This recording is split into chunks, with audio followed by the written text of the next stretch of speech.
If you're in your teens or 20s and feel like everyone else has their life sorted except for you, relax. They don't, trust me. Today we're going to slow things down, clear the noise, and talk about what actually matters when you're trying to figure out your life. No pressure, no pretending, just the truth and a path you can actually walk. So I'll cover 10 things today to help you on that journey. I've generated over 100 million across all of my companies, failed a lot, and made more mistakes than most, trust me. What I share comes from real experience, no just the facts. Really appreciate you joining. So number one, relax. You're not supposed to have life figured out yet, okay? So look, if you're young and confused, congratulations, you're probably normal. Now, this pressure society puts on young people is totally insane. At 18, you're apparently supposed to pick your forever career, avoid student debt, find your passion, start a side hustle, drink 3 liters of water every day, stay off your phone, meditate, and somehow also live your best life. So relax, breathe. Even adults who look like they have it together are winging it. You know, their confidence is just experienced, mixed with better acting skills. Trust me, I used to be one of those guys. So here's the truth. Life isn't a race. It's like walking your dog that has zero interest in where you're going. Sometimes they're leading you in the right directions and other times they're just dragging you into the bushes, right? So your job right now isn't to have the perfect roadmap. It's to stay curious, try things, and give yourself room to grow. Stress literally shuts down part of your brain that makes good decisions. So calm creates clarity. So when you remove all the pressure, you simply just make better choices. Here's my recommendation. Slow down, take the pressure off, and give yourself the space to explore rather than forcing decisions. Okay, so number 2, identity confusion. Why you don't know who you are yet. So here's something we forget. You're not meant to know exactly who you are at 16, at 18, at 23, or even probably at 30. Your identity is still forming. Your brain is essentially still wiring itself. You're literally under construction. So hard hat on, scaffolding everywhere. It's a little bit of a mess. So yet society tells you to be confident in who you are. Like, how do you do that? Like, you don't even know what's on the menu yet. So identity isn't a goal. It's a draft you consistently edit, I think. Like, the first version is never the final version. Not in anything, really. Not in business, certainly not in relationships, and definitely not in life. So instead of stressing out about it, who am I supposed to be? You know, shift the question to, what am I curious about right now? What do I need to learn? So curiosity is the seed of identity. The more experiences you have, the more data you gather about what fits and what doesn't, right? So you don't need to build identity by thinking for hours in your bedroom about who you are and what you want to do. You need to build it through experience and through living. So here's my recommendation. Say yes to new experiences, but vet them well. Try jobs, do hobbies, move into different environments. Let identity form through action. So let identity form through action, not through overthinking, because overthinking creates stress and anxiety. And it's hard to make good decisions and get clarity when stress and anxiety is present. Okay, number 3, the myth of finding your purpose. So, purpose isn't hiding behind a tree waiting to be discovered. It's created through action, like I previously said. So young people get stuck because they think they need to find their purpose before they even start. It's crazy, right? But it's true.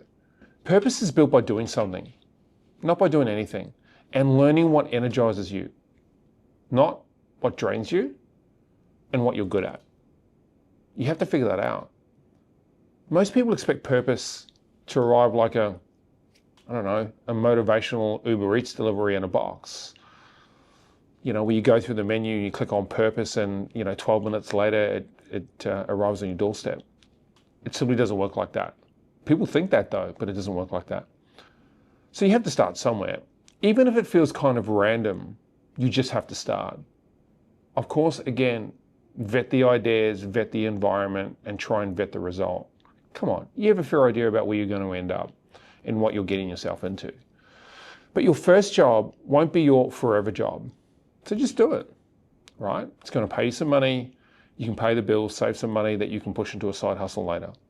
So your first business idea won't be your legacy. In fact, the first business idea is just the start of the journey. You'll need to go through many more, right? So your first version of yourself won't be the last version of yourself. So purpose grows with exposure, I guess.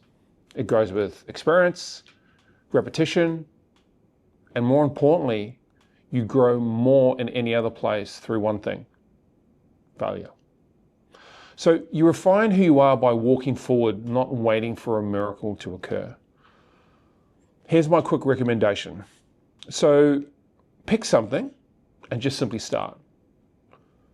Don't worry about it too much, because if you don't like it and it doesn't work out, you can pivot.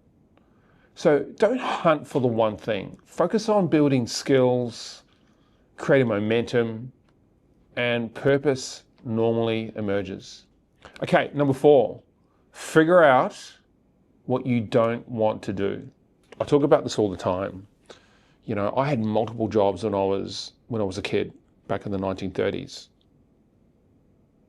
Multiple jobs, one after the other. Why? Because I wanted to figure out what I wanted to do, what I liked and what I didn't like. So if you don't know what you want, that's great. Join the club. Here's the cheat code. Figure out what you don't want. Now, this is faster, easier, and far more realistic when you're young. You're 18, 19, 20, early 20s, mid 20s. Doesn't matter. Now, you don't want a job where someone is breathing down your neck. Sure. Maybe you don't like shift work. Sure, you'll figure that out. Maybe you don't want to study forever and do the 7-year degree. You could see it like this and break it down simply. Every no is a filter. Every no is progress. And every no gets you closer to what fits for you personally, right? So trying a job and hating it isn't failure. It's clarity, right? And clarity will save you years of wasted time and poor decisions. It does. Like, I figured out what I didn't want to do really fast, and then I'd pivot, and then I'd find a job that I kind of liked and thought I could learn something from, and then I'd pivot, and then I expanded on that knowledge, and then I'll pivot, and then I move into a management role, and then I pivot, and then I move into a senior executive role, and then I pivot. How many times have I said pivot now? It's like 7, 5. And then I find myself as a founder in a CEO role, right? But that forced me to figure out that I wanted to work for myself and run my own company, right? And that happened over a very short period of time. I haven't had a lot of jobs before I figured that out, but I just took my time and tried to figure out what I didn't like.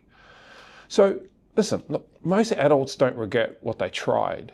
They regret what they stayed stuck in because they were too scared to try something different. It's really common. So here's my recommendation to you. Write a simple list of what drains you, what bores you, perhaps what gives you anxiety, and remove those from your path. It could be simple. I don't like X. So why would you move into those environments? Just stay away from it. That'll help give you a nice filtration process and get you laser focused. You'll probably come across less no's and you'll have more wins, and that's how you can move forward. Number 5, relax. Relax. Take your time and make mistakes. Now, mistakes aren't just acceptable, they're mandatory. You can't move forward without mistakes. You cannot be good at anything without being terrible first, because that's where the learning gets engaged. That's how you get better, is through mistakes. So young people freeze because they're scared of choosing wrong or doing the wrong thing. Here's the truth. You're going to choose the wrong thing. You're going to make mistakes, and that's fine. Choosing wrong teaches you faster than choosing nothing. All right? Like, just think about that one statement. It's crazy. Choosing wrong teaches you faster than choosing nothing. So that's just about action. So take your time, certainly be experimental, and try things that feel super uncomfortable and learn through doing. Simply, the whole point of your 20s is to gather data about yourself, right? About life, about what you can tolerate, what you enjoy, what you don't enjoy, and what you refuse to accept. That's really what it's about. So just chill. You'll figure it out. It's okay. You will get there eventually. So mistakes are not the enemy. Stagnation is the enemy. Doing nothing will kill you, right? So just slowly move forward. It doesn't have to be at pace. Take your time. Make a few mistakes and just be okay with it. Like, no one is to blame. You want to get to the mistake as fast as possible. Okay, number 6. I call this the comparison trap. This is super interesting, right? And it's really hedging social media. So social media has made comparison essentially a daily sport. Nay, a worldwide sport. Did I just say nay? Yeah. That's weird. You're comparing your real life, your mess, your panic, and your doubts to someone else's highlight reel, to their shorts, right? To their Instagram feed. So, like, just think about it. Taking good lighting with a caption that they didn't write or didn't do, it's kind of you don't need to hold yourself accountable to that because most of it's not even real. So people your age haven't made it. They've just made content. And most of it's probably not even real. Now, they may be good at making content, but you don't know the true story behind it. So comparison kills momentum, confidence, and creativity. It makes you feel behind even when you're actually on track. So you need to ignore it. So your journey has nothing to do with anyone else's. It certainly has nothing to do with the guy on TikTok who's releasing videos about his fake business standing in front of a Lamborghini or a Ferrari. So be careful what you see on social media, right? So like that guy with a different background, different timing, different opportunities and different goals to you. Don't worry about it. It's fine. You do you. The only person worth comparing yourself to is yesterday's you, really, and judging yourself on tomorrow's. So here's my recommendation. Limit comparison. In fact, eliminate it if you can. Unfollow accounts that make you feel behind, that make you feel like you're not achieving anything, because it's not about that. And focus on your own timeline and your own progress, and cut out all the noise. All right, number 7. Fear of failure versus fear of wasting time. Something I've suffered from a lot, right? I always had that narrative, I've got to get it done, I've got to get it done, I've got to get it done, I'm running out of time. Well, that's actually not the case. That nervous energy, pented up nervous energy needs to be managed. So most people think they fear failure. But what they really fear is choosing the wrong thing and wasting years, right? It's okay. It's going to happen. It's a journey, right? You have to learn. So I guess here's the twist. You waste far more time by overthinking than by trying. I've definitely learned that in my life. So trying gives you data, right? And failure gives you feedback. Doing nothing gives you nothing. Make sense?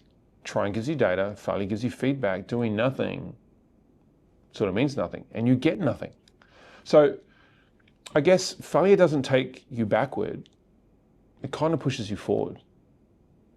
And with better information than you had previously, right? So now you're not choosing between right and wrong here. That's not what you're doing. So, calm the farm. I don't know if anyone knows what that means. So here's my recommendation. Take action quickly. Treat everything like an experiment or a next project. You're not choosing forever. You're choosing what to learn next. Okay, number 8, momentum over motivation. Motivation, funny. Every time someone says motivation, I think of Tony Robbins. I don't know why. I love Tony Robbins, he's great. If you guys don't know who he is, you should Google So momentum over motivation. So motivation feels great, right? Ooh, feels awesome. But it evaporates very fast. You know, you watch one motivational video, you do the fire walk, and you feel unstoppable for about 4 hours. And then happens. Happens all the time. I definitely see it in sales, young people in a sales career. Look, I think momentum is different. I think momentum really, really sticks, right? It's like having someone behind you pushing you forward. It grows every time you take a small action. And the more you do, the faster it becomes. So my thing is, start small. Like one call, one email, write one chapter, just commit 1 hour, go to the gym and just do 1 rep, and then let it build. So small actions create micro wins, and those micro wins create dopamine. Like, you want that because it's great, right? So micro wins builds confidence. Confidence builds identity. This is who I am now, right? Motivation doesn't do that. Identity keeps you moving along after motivation fades. So people who win aren't the most talented, not really.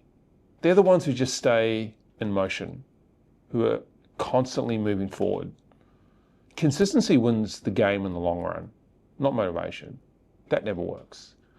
So here's my recommendation. Pick one small daily action towards something you want, just one. It may be make the phone call, ask that person out, apply for that job, go to that interview, go and hit that gym, buy that set of weights, go for that run, whatever it may be. There's 1,000 things. I don't know you, but there'll be one thing that you can select and you could probably do it today, like right now. As soon as you finish watching this, write it down. One thing that you can move towards. You should do it, right? So keep it small, but make it consistent. Momentum will follow and everything can change. Okay, number 9, the power of work ethic, right? So this is about compounding skills, right? It's like, work ethic. I always used to say to people, people used to ask me, especially in interviews when I was younger, what are you all about, Lawrence? I said, I can outwork anybody. Like, I used to say that with so much confidence. And the thing about that, I actually could, you know, like, I wasn't the smartest branch on the tree. What? Smartest branch on the tree? What's the saying? So I was never the smartest guy in the room, but I could outwork anybody. So we're talking about skill compounding through work ethic alone, right? So every skill you build stacks on top of the last one. And many young people underestimate how powerful stacking those skills is. Like, you think you need to master something instantly. Well, you don't. You just don't. You just need to get a little better, repeatedly with consistency. And you do that round and round in circles. It's super powerful. Trust me, I did it. And I know, you know, very successful entrepreneurs who also do it. So work ethic, communication, critical thinking, emotional intelligence, resilience, and all of these things are pretty portable. Like, they follow you into every job, every business, every relationship, and every opportunity, right? So compounding doesn't look impressive at first. It's a bit clunky, actually. Kind of looks slow. It's kind of boring. It looks like nothing is happening, but it is. Then one day people start asking, hey, that guy, who is that guy? Hey, that girl, how did she do that? Like, and then they go, how did you get so good at doing that? And you tell them, well, I didn't do it overnight. This took years to get there. My success was that I started and I just didn't stop. So consistency beats intensity. Consistency beats intensity always. Always. It's a big lesson in my life that I've learned. So here's my recommendation. Pick 2 skills, right? 2 skills only you want to improve this year. Just 2. After this step, write these down, please. And get 1% better each week. So you have to think about, what could I do to get better at X? Right, so there's a bit of homework here. If you write these things down, you're telling your brain you're committing to this and you're reaffirming to yourself. So I hope you do that. Okay, number 10, choosing direction when everything else feels overwhelming. Whew. Like, people lose direction and they lose focus, right? They start walking down the wrong path. So choosing the right direction is super critical, and people do get overwhelmed by it. So life feels overwhelming because we live in a world with endless options and there's endless noise out there. You know, only this morning I'm having conversations about lowering the noise with employees, right? And just focus on one or two things. Super critical to get that right, super important. The 10x is our result, but people struggle with it. So, you know, there's too many choices create paralysis, really. Young people think choosing a direction means locking themselves in forever. It doesn't mean that. Just for the short term, right? Just get some momentum and start walking down the right path. Now, you don't need the perfect path, don't get me wrong. You certainly don't want to pick the wrong one though. You just need to start somewhere, find that right starting point. Now, what matters is momentum, not mastery. Momentum over mastery, just for now. You can pick up mastery later on in your life. So pick something that interests you, not what impresses you or what impresses others. That's what normally people do. Like, you know, there's a lot of interest in real estate because they see the Instagram feed and the TikTok feed with the nice cars and the fancy restaurants. But that's not really what it is. What it really is long hours of hard work, 100 phone calls a day, doing the things that you don't want it to do, working on the weekend, right? Every weekend, right? Even rain, hail, or shine, you have to be consistent in that space. All people see on social media is the distraction. So they go, hey, I want to do that. I really want to do that. That looks amazing. So they're impressed by it, right? And that's where they take that pathway. And that normally is just a waste of time because 12 months later, you figure out, oh, this is not what I thought it was. So commit for a shorter period, just long enough to gain some experience, and then pivot if you need to. So you have to evaluate honestly about what you want to do and adjust it without guilt, right? If it's not working, pivot, move on, and be honest with yourself and make those decisions quickly. Because if you wait too long, you know, the next thing you know, you're 105 years old and you're still doing that thing you hate, right? You don't want to do that. So it'd be quite successful if you lived to 105, by the way, so congratulations. This process creates confidence, clarity, and direction, right? So remember, life is not a fixed plan, it's a series of experiments. Here's my recommendation. So pick something interesting, right? Commit for 3 to 6 months, evaluate, and then adjust when you need to. And then just repeat that until it makes more sense to you. And just keep going around in circles and doing that. Now, if you do that for a while, you will get there eventually. So thanks for listening, appreciate it. If you like this and found value in it, would really appreciate a like and a subscribe. Look, share it with someone you think could benefit from it. That would really be great. Now, we do this for free and we fund it ourselves, so that support genuinely helps us. If you have a question, drop it in the comment. I'll get back to you. I'll get back to everybody. And again, thanks, and I'll see you next time.